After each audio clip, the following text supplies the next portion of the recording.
Hello everyone, आज हम बात करेंगे डीन के बारे में।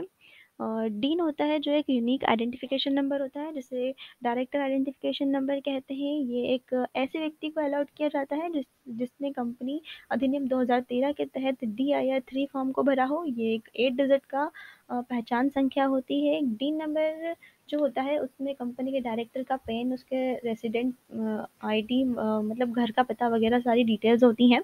और कोई भी व्यक्ति अगर एक से ज़्यादा कंपनियों में डायरेक्टर है तो वो एक ही डी नंबर से एक से ज़्यादा कंपनियों में एज अ डायरेक्टर काम कर सकता है। Who is eligible for dean, कि कोई भी व्यक्ति अगर किसी कंपनी का डायरेक्टर है तो उसके पास डीन नंबर का होना बहुत ज़रूरी है। एक निर्धारित समय सीमा होती है जिसे ख़त्म होने से पहले किसी भी व्यक्ति को, अगर वो डायरेक्टर है तो उसके पास डीन नंबर उस समय सीमा के ख़त्म होने से पहले से ले लेना चाहिए। और डी नंबर लेने के लिए एक DIR 3 फॉर्म को भरकर ही उसे डी नंबर प्राप्त किया जा सकता है किसी भी व्यक्ति द्वारा। डी नंबर लेने के लिए कुछ रजिस्ट्रेशन के लिए कुछ डॉक्यूमेंट्स लगते हैं, जैसे कंपनी का जो डायरेक्टर है जिसे डी नंबर चाहिए उनके पासपोर्ट फ़ोटोग्राफ, आइडेंटिटी प्रूफ के तौर पर पैन नंबर, रेसिडेंस प्रूफ के तौर पर उनका वोटर ID यूज़ कर सकते हैं, उनका DSP, valid mobile number and email ID। In case यदि कोई व्यक्ति फॉरेनर है तो उसका पासपोर्ट चाहिए होता है। जो डीन नंबर का रजिस्ट्रेशन है उसमें DSC का रोल ये होता है कि सबसे पहले तो DSC का मतलब होता है डिजिटल सिग्नेचर सर्टिफिकेट। ये एक दिखने में एक USB की तरह होता है और डीन नंबर के रजिस्ट्रेशन में DSC कंपलसरी होता है। DSC हमारे पास होना ही चाहिए। और जो DSC होता है वो 2 साल के लिए वैलिड होता है। DSC बनाने के लिए हमें आइडेंटिटी प्रूफ और रेसिडेंस प्रूफ की ज़रूरत होती है, इसके द्वारा हम DSC बना सकते हैं। नेक्स्ट हम बात करते हैं कि जब भी हमें जब कोई नई कंपनी है और उसके लिए कोई व्यक्ति पहली बार डायरेक्टर बन रहा है तो उसके लिए उसे स्पाइस फॉर्म भरना बहुत ज़रूरी होता है। कोई व्यक्ति किसी कंपनी का पहले से डायरेक्टर है तो उसके लिए उसे DIR 3 फॉर्म भरना होता है। जब भी कोई व्यक्ति किसी व्यक्ति के पास अगर डी नंबर है और डी नंबर के अंतर्गत उसे अपनी कोई डिटेल चेंज करवानी है तो उसे DIR 6 फॉर्म भरना होता है।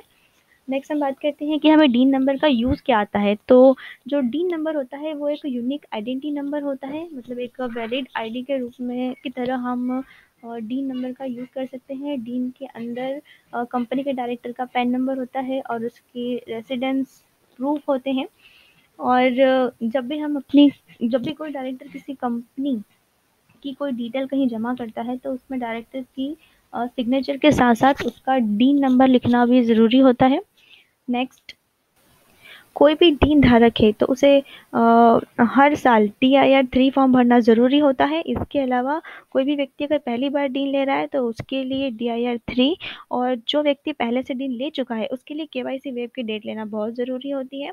नेक्स्ट, कि हम अपने डीन नंबर को, अगर हमारा डीन नंबर डीएक्टिवेट हो गया है तो उसे दोबारा एक्टिवेट करने के लिए या रीएक्टिवेट करने के लिए हमें क्या करना चाहिए। तो सबसे फर्स्ट ये है कि उस डायरेक्टर को अनिवार्य रूप से ई फॉर्म DIR 3 KYC दाखिल करना बहुत ज़रूरी है। और एक निश्चित शुल्क होता है जिसके साथ उससे वेब सेवा के माध्यम से KYC करना होगा। और जैसे ही वो डायरेक्टर अपना DIR 3 KYC दाखिल करेगा उसके बाद SPT के आधार पर जो ऑटोमेटिकली ही डी नंबर एक्टिवेट हो जाएगा। नेक्स्ट हम बात करते हैं कि हमारा जो डीन नंबर है उसे हम लोग एक्टिवेट कैसे रख सकते हैं, कि हमें क्या प्रोसीजर करना चाहिए जिसके कारण कि हमारा डीन नंबर कभी भी डीएक्टिवेट ना हो। तो किसी भी साल के 31 मार्च तक DIN रखने वाले व्यक्ति को या उस साल के 30 सितंबर के पहले KYC दाखिल करना ज़रूरी है। यदि किसी व्यक्ति के पास डीन नंबर है लेकिन वो किसी कंपनी का डायरेक्टर नहीं है तो भी उसे अपना DN नंबर एक्टिवेट रखने के लिए हर साल DIR 3 KYC दाखिल करना ज़रूरी होता है। हाँ, इसके अलावा एक ज़रूरी बात ये है कि जब भी हम अपना डीएक्टिवेट हो चुका डीन नंबर जब हम रीएक्टिवेट करवाते हैं तो उसके साथ ही साथ हमें 5,000 रुपये की पेनल्टी भी देनी होती है। अगर हम लोग हर साल, कोई भी अगर डायरेक्टर है जो अपना हर साल DIR 3 फॉर्म नहीं भरते हुए, KYC फॉर्म नहीं भरता है तो उसे भी अगर देरी हो जाती है फॉर्म भरने में तो उसे 5,000 रुपये की पेनल्टी देना ज़रूरी होती है। तो ये डीन नंबर की डिटेल्स। इसके अलावा अगर आप हमसे पर्सनल भी और जानकारी के लिए पर्सनली भी कांटेक्ट करना चाहते हैं तो आप हमसे कांटेक्ट कर सकते हैं। वीडियो देखने के लिए थैंक यू सो मच।